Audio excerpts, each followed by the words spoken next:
O fogo de Deus é um dos temas mais poderosos e profundos nas Escrituras, representando tanto a manifestação gloriosa da sua presença quanto o juízo que ele exerce. Desde o Antigo Testamento, o fogo aparece de forma simbólica e literal, demonstrando o poder transformador, purificador e, ao mesmo tempo, destrutivo do Senhor. No entanto, é essencial compreender que o fogo de Deus não se limita apenas ao poder miraculoso que capacitou os discípulos no Pentecostes, mas também engloba o julgamento sobre o pecado, a correção de seus filhos e o destino dos ímpios. Neste estudo, exploraremos as diferentes dimensões do fogo divino, destacando como ele foi revelado ao longo da história bíblica e como continua a atuar em nossas vidas espirituais. Desde o juízo sobre Nadab e Abiú, até o Pentecostes e a promessa do batismo com o Espírito Santo e fogo, veremos que o fogo de Deus possui um duplo papel.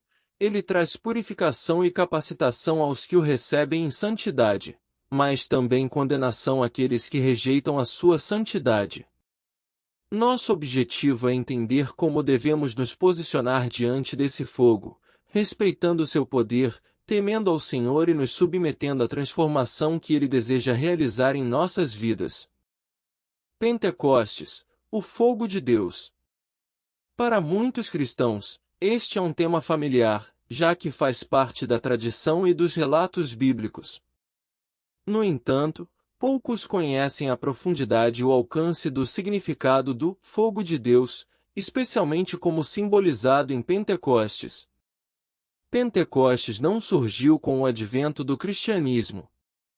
O nome vem do grego e significa quinquagésimo, referindo-se ao 50º dia após a contagem do Homer, iniciada durante a Páscoa judaica.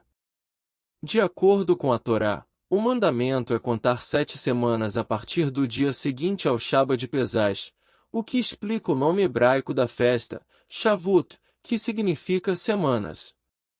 O 50º dia, portanto, é chamado de Pentecostes. Ao estudarmos as festas judaicas sob a perspectiva de suas raízes, entendemos melhor seu significado no contexto da vida e ministério do Messias. Isso é explorado profundamente nos volumes de A Oliveira Natural. Pentecostes, afinal, é a mesma celebração que Israel observava séculos antes, incluindo o período de Yeshua, Jesus. Na época de Yeshua, ela era uma das 3 grandes festas anuais em que a presença de todos os israelitas era obrigatória em Jerusalém, onde ficava o templo. Os evangelhos relatam que Yeshua observou essa peregrinação em sua vida e ministério, como judeu e rabino. Quando ele disse aos discípulos para permanecerem em Jerusalém até serem revestidos de poder, ele estava diretamente se referindo à observância da festa, que todos deveriam seguir. Essa instrução ganhou mais significado porque foi dada logo antes de sua ascensão, 40 dias após sua ressurreição, e pouco antes de Pentecostes. Há uma conexão interessante entre a primeira celebração de Shavuot no deserto, quando Deus entregou a Torá no Monte Sinai, e o Pentecostes descrito no Novo Testamento, após a ascensão de Yeshua. O fogo de Deus é um elemento comum nas duas ocasiões. No Monte Sinai, todo o monte fumegava, porque o Senhor havia descido sobre ele em fogo. A visão era assustadora e fez o povo de Israel tremer. Da mesma forma, em Atos, durante Pentecostes, um vento poderoso encheu o local onde os discípulos estavam, e línguas de fogo apareceram sobre suas cabeças.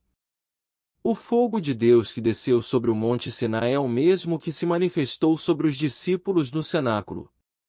A diferença é que, no Pentecostes, os discípulos não foram consumidos por esse fogo, como teria ocorrido com os israelitas no deserto se tivessem ultrapassado os limites estabelecidos por Deus. Isso não quer dizer que o fogo do cenáculo era menos temível ou perigoso. Na verdade, o batismo de fogo foi o cumprimento da promessa de Yeshua, prevista por João Batista. Ele provava que o sacrifício de Cristo permitiu o envio do Espírito Santo para habitar nos corações daqueles que acreditassem. Essa presença sobrenatural, experimentada no Espírito, impediu que fossem consumidos pelas línguas de fogo. No entanto, isso não significa que o fogo fosse menos poderoso do que o do Monte Sinai, pois Deus é imutável. E sereis minhas testemunhas. O fogo de Deus se manifesta de várias maneiras nas Escrituras, trazendo transformação em todos os casos. Elias, por exemplo, é conhecido como o profeta do fogo, pois testemunhou sua manifestação em vários momentos, como no confronto com os profetas de Baal e em seu arrebatamento. Após vencer os profetas de Baal, Elias foi testado pelo fogo de Deus através da perseguição de Jezabel. Essa provação o levou ao Monte Horebe, onde sua vida foi transformada, tornando-o mais sensível e quebrantado diante de Deus. Da mesma forma, Isaías teve sua vida radicalmente transformada após a visão de Deus em seu trono, cercado de serafins. Quando suas impurezas foram removidas pelas brasas do altar, Isaías foi purificado e atendeu prontamente ao chamado divino. Atos 2 é frequentemente lembrado pela manifestação do fogo de Deus no Pentecostes, onde os discípulos falaram em línguas estrangeiras de forma sobrenatural, resultando na conversão de milhares após a pregação de Pedro. Porém, muitas vezes esquecemos que aquele mesmo fogo transformou permanentemente a vida de cada discípulo. O batismo de fogo não era apenas sobre o dom de línguas, mas também sobre a purificação e a remoção de impurezas, assim como o fogo refina o ouro. Esse é o mesmo processo que o Senhor promete ao remanescente de Israel nos últimos dias.